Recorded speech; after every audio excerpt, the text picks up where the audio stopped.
My shop has a big roll-up door on the front, which I always have open. So that's why I decided to have the table saw fairly close, because I really don't need that much space here. If I'm ripping a full sheet of plywood or a long board, it's fine if it just sticks out the door a few feet. And that's why I also did the same thing with the planer, because I'm really trying to maximize the amount of floor space I have in here, because every square foot really counts. It's a much bigger space than I just moved out of a couple months ago. So that's why I like to have everything, within a couple steps reach. I like having all my clamps lined up because they're just out of the way and they're there. And I really like the fact that my outfeed table here serves as a miter bench extension, so I can get a full, even 10 feet if I need it, on either side. One other thing I learned from my old shop was that it was annoying to take offcuts and throw them into my trash can or whatever, so I actually cut out the back of this support and I have my scrap bin underneath the saw, so when I'm done making a cut, it's in the bin.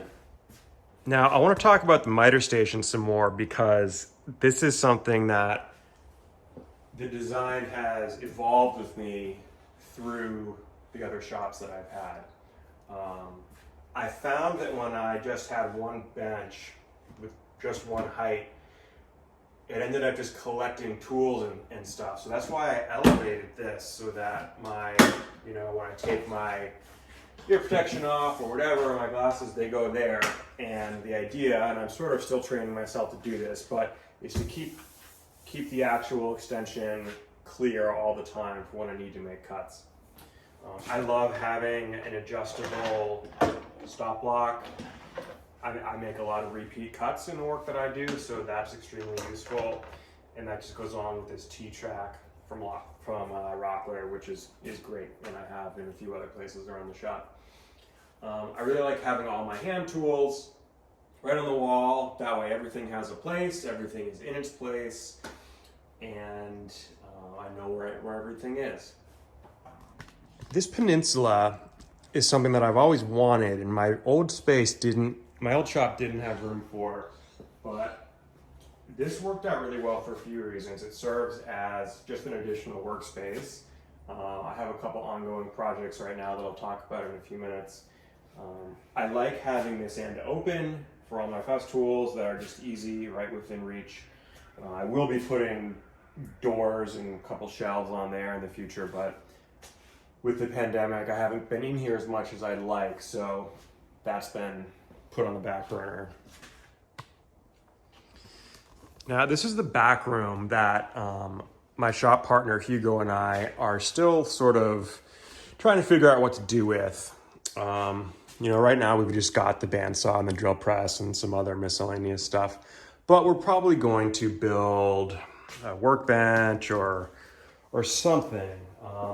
It's sort of just like the flex space right now, but eventually we may have a long workbench along this wall, something more permanent than these sawhorses, but it's acting as decent storage for some ongoing projects. This is going to be a magnetic fold-down art table for a house in Mill Valley that the client's children will be using.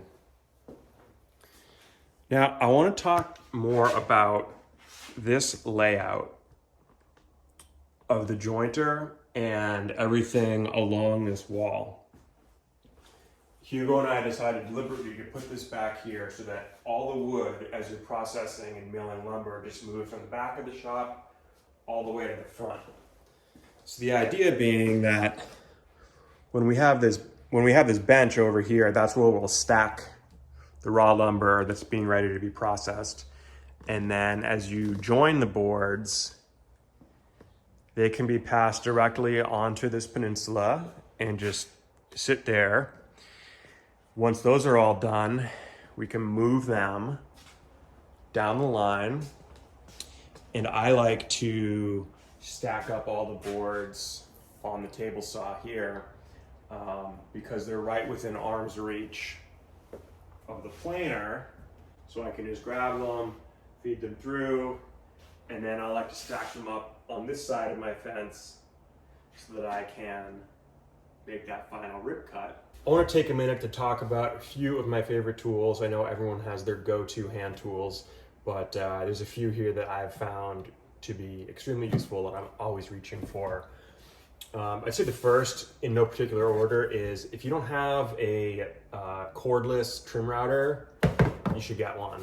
Once you cut that cord, you'll never go back. It's just so convenient to bring to a project or just to do a little round over or something.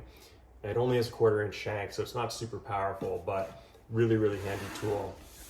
In terms of hand tools, this little Lee Nielsen planer is probably the one I use most often. I reach for this all the time to ease over an edge or do a chamfer or even sometimes clean up the edges of boards. It's not really meant for that, but it's just got such a fine cutting angle that it really works well. I love this shoulder plane.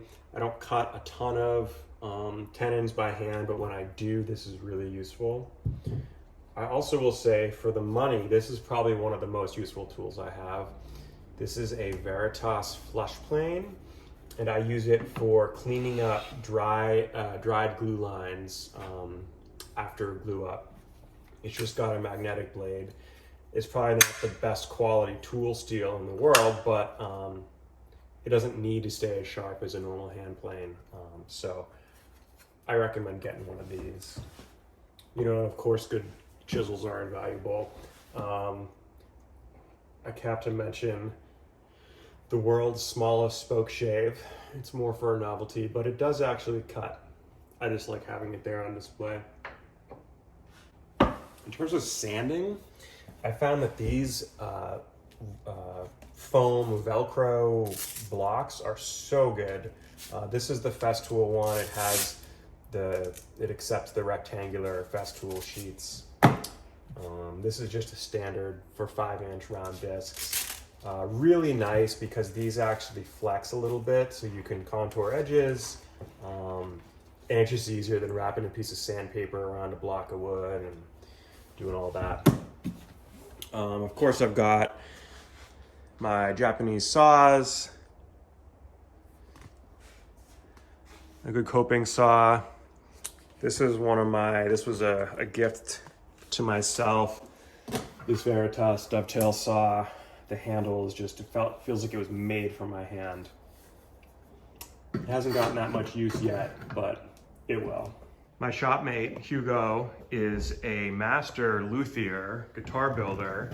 So he has this space up here where he builds all of his guitars, and we share most of the same tools. But his work is exceptional, as you can see. And then this is a laser engraving machine I have for the cooking tools that I also sell under a different brand name. And then this other mezzanine, Hugo and I actually built when we moved in here, just to get some more square footage. It's pretty much just being used for storage right now, but the plan is to turn it into a somewhat clean space where we have our computers and maybe make it into more of a break room. We're not really sure, but that's the plan.